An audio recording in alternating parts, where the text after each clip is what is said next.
20 नवंबर 2021 को लोनी के इंदिरापुरी में रहने वाले मनीष त्यागी ने लोनी बॉर्डर थाने में सूचना दी कि उसके घर के सामने खाली प्लाट में किसी की जली हुई लाश पड़ी है।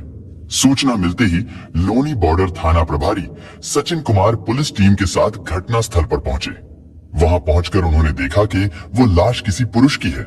शव पूरी तरह से जला हुआ था, लेकिन सबसे अजीब बात ये थी कि उसका चेहरा इतनी बुरी तरह से जला हुआ था कि उस लाश को देखकर मरने वाले की पहचान कर पाना बहुत ही मुश्किल था। पुलिस ने सबसे पहले आसपास रहने वाले लोगों को बुलाया और उस शव की पहचान करने को कहा।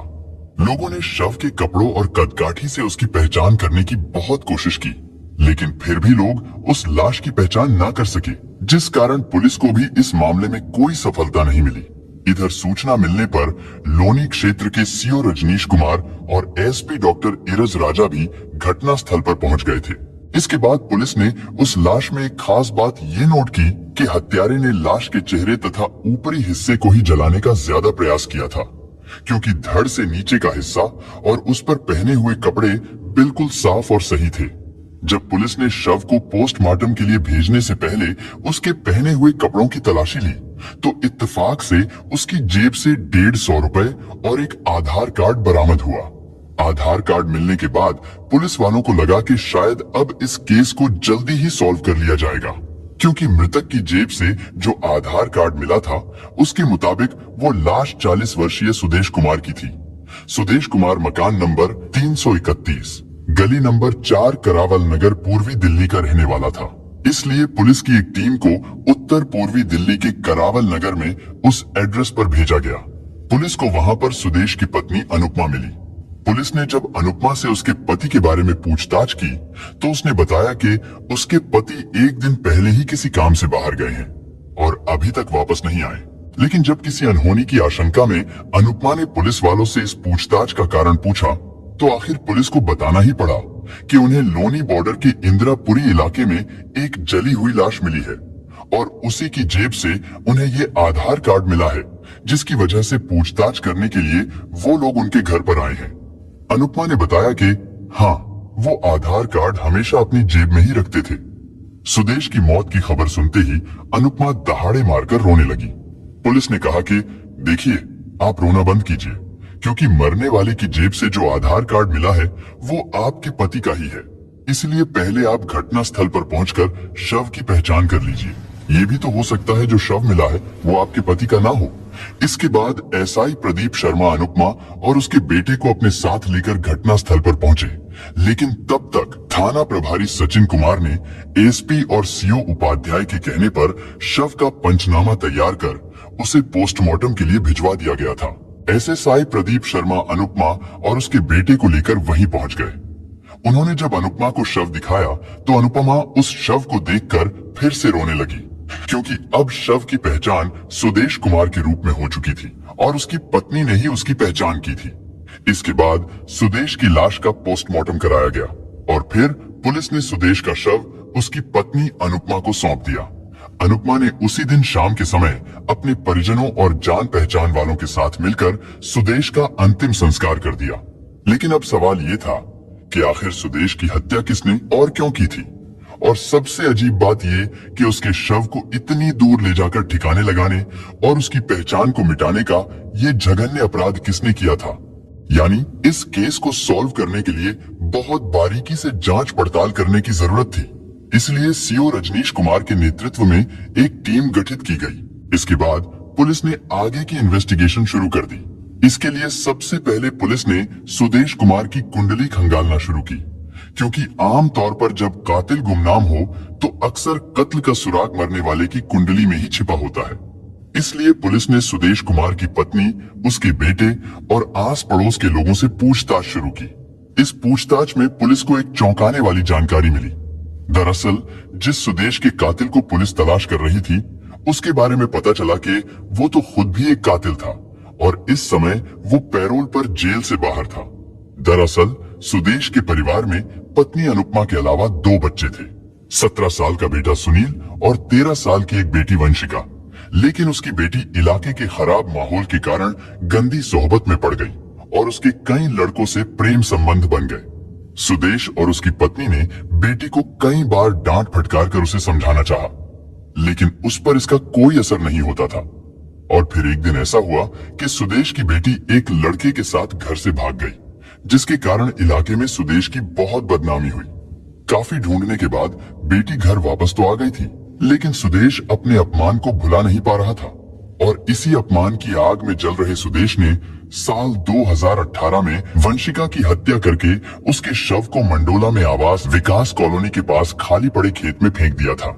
इसके बाद उसने करावल नगर थाने में बेटी की गुमशुदगी की रिपोर्ट दर्ज करा दी, लेकिन वंशिका का शव बरामद होने के बाद जब पुलिस ने जांच पड़ताल की तो पता चला कि सुदेश ने ही अपनी बेटी की हत्या की है, जिसके बाद सुदेश को अपनी बेटी की हत्या के आरोप में जेल भेज दिया गया था और तभी से सुदेश मंडोली जेल में बंद था।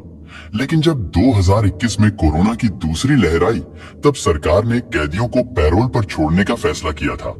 उसी दौरान यानी 21 मई को सुदेश को भी जमानत पर रिहा कर दिया गया था और उसी समय से सुदेश अपने घर था। इसके बाद 21 नवंबर को सुदेश की जमानत का समय खत्म हो गया और वो जेल में पेश होने के लिए चला गया, लेकिन वहां पर किसी कारण उसे जेल में नहीं लिया गया और उसे 22 दिसंबर 2021 को दूसरी बार जेल में पेश होने के लिए कहा गया। इसी बीच किसी ने सुदेश की हत्या कर दी, लेकिन अब सवाल ये था कि आखिर वो कौन था जिसने सुदेश को इतनी बेरहमी से मौत के घाट उतारा था। इसके बारे में जानने के लिए पुलिस ने सुदेश की पत्नी और उसके जान पहचान वाले लोगों से कई बार पूछताछ की, लेकिन फिर भी पुलिस को सुदेश की हत्या और उसके कातिल का कोई सुराग नहीं मिला। एक बात ऐसी जरूर थी जिसके कारण इस केस की जांच में जुटे एसपी इरज राजा और थाना प्रभारी सचिन कुमार उस एंगल पर घंटों से अपना दिमाग खपा रहे थे।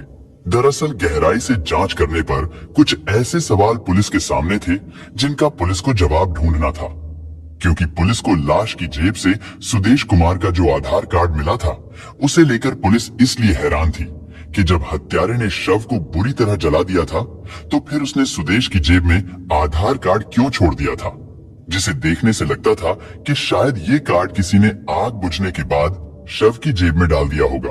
और यही बात पुलिस को बार बार खटक रही थी, क्योंकि अगर किसी ने सुदेश की हत्या करने के बाद उसके चेहरे को इसलिए जलाया था कि उसकी पहचान ना हो सके, तो फिर कातिल ने उसकी जेब में आधार कार्ड क्यों छोड़ दिया था। ये दोनों बातें ही एक दूसरे के अपोजिट लग रही थी और शक पैदा कर रही थी। शक का दूसरा कारण ये भी था क्योंकि सुदेश की मौत के बाद जब उसके शव का पोस्टमार्टम कर उसका अंतिम संस्कार कर दिया गया था, तो उसके 3 दिन बाद ही उसकी पत्नी लोनी बॉर्डर थाने में आकर पुलिस से सुदेश की मौत का डेथ सर्टिफिकेट देने की मांग करने लगी। क्योंकि आम तौर पर तो जिस महिला के पति की मौत होती है वो तो महीनों तक अपने पति की मौत के गम और सदमे से उभर नहीं पाती है, लेकिन यहाँ अनुपमा रोज रोज थाने में आकर पुलिस से अपने पति की मौत का डेथ सर्टिफिकेट देने की मांग कर रही थी। पुलिस को उसका ये व्यवहार बड़ा अजीब लग रहा था, इसलिए जब पुलिस ने उससे सर्टिफिकेट लेने का कारण पूछा तो अनुपमा ने बताया कि उसे मंडोली जेल में सर्टिफिकेट देना है और वहां पर सुदेश के सरेंडर करने की डेट से पहले ये बताना है कि उसकी मौत हो चुकी है। अनुपमा का ये रवैया भी पुलिस को हैरान कर रहा था, इसलिए एसपी देहात ने इस केस की तफ्तीश को आगे बढ़ाने के लिए सर्वलांस टीम के साथ साथ अपने मुखबिरों की मदद लेने का फैसला किया, क्योंकि अब पुलिस को लगने लगा था कि सुदेश की हत्या के पीछे कोई गहरी साजिश हो सकती है। इसलिए पुलिस की एक टीम ने चुपके से सुदेश के घर के आसपास लगे सीसीटीवी फुटेज को खंगालना शुरू कर दिया, ताकि ये पता लगाया जा सके कि इस वारदात से पहले सुदेश कब और किसके साथ घर से गया था और उस समय उसने कौन से कपड़े पहने हुए थे। इत्तेफाक से सुदेश के घर से कुछ ही दूरी पर लगे एक सीसीटीवी कैमरे में एक ऐसी फुटेज मिली जिसने इस पूरे केस की दिशा को ही बदल कर रख दिया। उस सीसीटीवी कैमरे में 19 नवंबर 2021 की रात को एक संदिग्ध व्यक्ति नजर आ रहा था। वो व्यक्ति साइकिल पर एक बोरी लेकर जाता हुआ दिखाई दे रहा था। पुलिस ने सीसीटीवी में दिख रहे उस व्यक्ति की पहचान पता करने की कोशिश की तो आसपास के लोगों ने पुलिस को बताया कि जो व्यक्ति साइकिल से जाता हुआ दिखाई दे रहा है वो कोई और नहीं बल्कि सुदेश कुमार है। और इसका मतलब था कि सुदेश कुमार मरा नहीं बल्कि अभी भी जिंदा था। लेकिन अब सवाल ये था कि आखिर उसकी साइकिल पर जो बोरी रखी हुई थी वो उसमें क्या लेकर जा रहा था। उस सीसीटीवी फुटेज में सबसे हैरान करने वाली बात यह थी कि जब देर रात को करीब 11 बजे सुदेश अपने घर से निकला था तो तब उसके शरीर पर वो कपड़े नहीं थे जो इंदिरापुरी में मिलने वाली जली हुई लाश पर थे और जिसे अनुपमा ने अपने पति सुदेश की बताया था, क्योंकि इस हत्या का राज बहुत गहरा था। इसलिए पुलिस ने इसकी तह तक पहुंचने के लिए आसपास में रहने वाले कुछ लोगों को विश्वास में लेकर सुदेश के घर पर नजर रखने के लिए तैयार कर लिया। और फिर पुलिस को 12 दिनों के बाद जानकारी मिली कि सुदेश वास्तव में मरा नहीं बल्कि जिंदा है और अक्सर देर रात में वो अपने घर चोरी छिपे आता है ताकि किसी को उसकी भनक भी ना लग सके। और अब पुलिस समझ गई थी कि ये एक बहुत बड़ी साजिश है। इसके बाद पुलिस ने सुदेश की पत्नी के मोबाइल नंबर को सर्विलांस पर लगा दिया। इसके बाद 10 दिसंबर 2021 की रात को जब सुदेश अपने घर पर आया तो पहले से ही जाल बिछाए खड़ी पुलिस ने सुदेश को दबोच लिया। साथ ही पुलिस ने उसकी पत्नी अनुपमा को भी हिरासत में ले लिया। फिर उन दोनों को पुलिस स्टेशन लाया गया। इसके बाद उन दोनों से कड़ाई से पूछताछ की गई तो उन्होंने अपना जुर्म स्वीकार कर लिया। लेकिन उन्होंने इस हत्याकांड की जो कहानी सुनाई उसे सुनकर आप भी हैरान रह जाएंगे। दरअसल सुदेश ने खुद को मरा हुआ साबित करने के लिए किसी और की हत्या करके उसे अपनी पहचान देने की कोशिश की थी और इस काम में उसकी पत्नी भी शामिल थी। सुदेश और उसकी पत्नी से पूछताछ में पता चला कि 22 दिसंबर को सुदेश कुमार को फिर से जेल जाना था और जब वो जेल में था तो उसके कैदी साथियों ने उसे बताया था कि अपनी बेटी की हत्या करने में जिस तरह के सबूत उसके खिलाफ है उसके मुताबिक उसे कम से कम उम्र कैद की सजा मिलनी तय है। इधर जब 21 नवंबर को कोरोना के चलते उसे जेल में नहीं लिया गया तो उसने सोचा कि शायद ऊपर वाला भी नहीं चाहता कि वो जेल में रहे। यही सोचकर उसने अपना दिमाग लगाना शुरू कर दिया। उसने कई दिन तक बहुत दिमाग लगाया लेकिन फिर भी उसे कोई आइडिया नहीं आया। और फिर एक दिन टीवी पर जब वो कोई फिल्म देख रहा था तो अचानक वहां से उसे एक आइडिया मिल गया। उस फिल्म में जेल से भागे एक कैदी ने किसी व्यक्ति की हत्या करके उसे अपने कपड़े पहनाकर उसके चेहरे को जला दिया था और पुलिस ने मान लिया था कि वो कैदी मर चुका है। ये आइडिया दिमाग में आते ही सुदेश ने सोचा कि वो खुद को इसी तरह जेल जाने से बचा सकता है।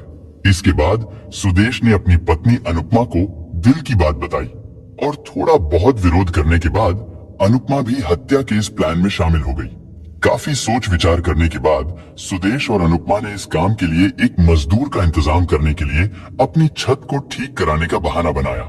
इसके लिए सुदेश 18 नवंबर 2021 को लेबर चौक गया और वहां से वो अपनी कद काठी के एक मजदूर को अपने घर लेकर आया। उस मजदूर का नाम दोमन रविदास था और वो बिहार के गया जिले में अतरी का रहने वाला था। सुदेश ने 18 नवंबर को दोमन रविदास से अपनी छत की स्लैब डलवाई। उस समय रविदास ने काफी पुराने कपड़े पहन रखे थे, इसलिए सुदेश ने उसे अपने कपड़े पहनने के लिए दे दिए जिनमें कॉफी कलर की जर्सी और नीले रंग का लोअर था।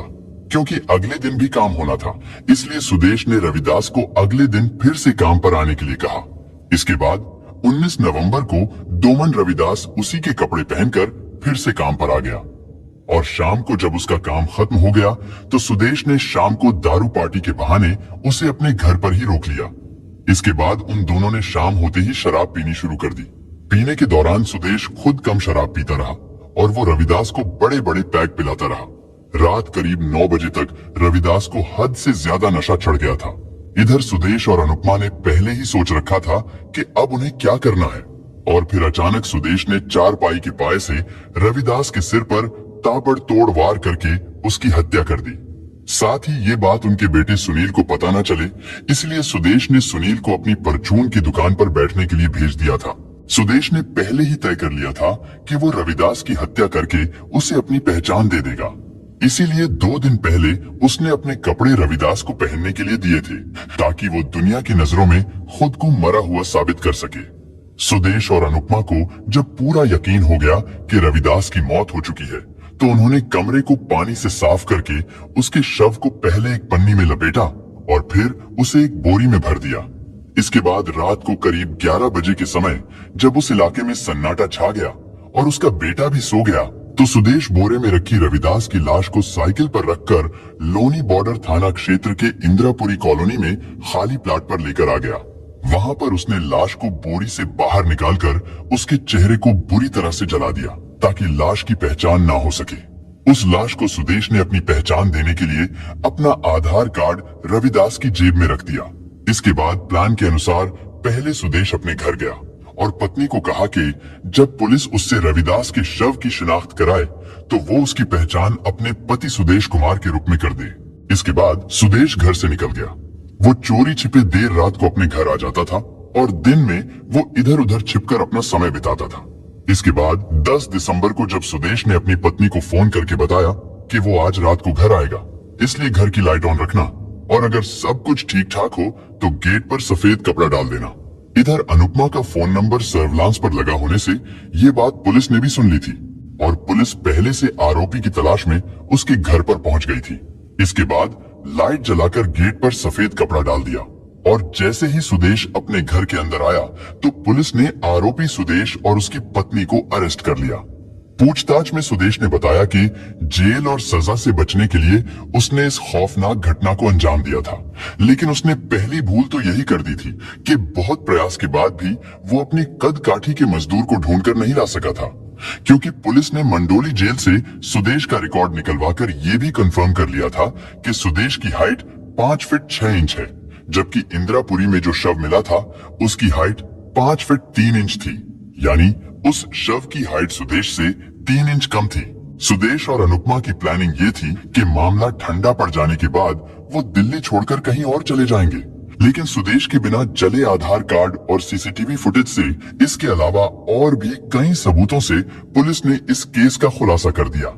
इसके बाद सुदेश और अनुपमा के बयानों के आधार पर पुलिस ने चार्जशीट तैयार करके उन दोनों को कोर्ट में पेश किया, जहां से उन दोनों को जेल भेज दिया गया और इस तरह सुदेश ने अपने आप को जेल जाने से बचाने के लिए एक बेकसूर मजदूर की जान ले ली।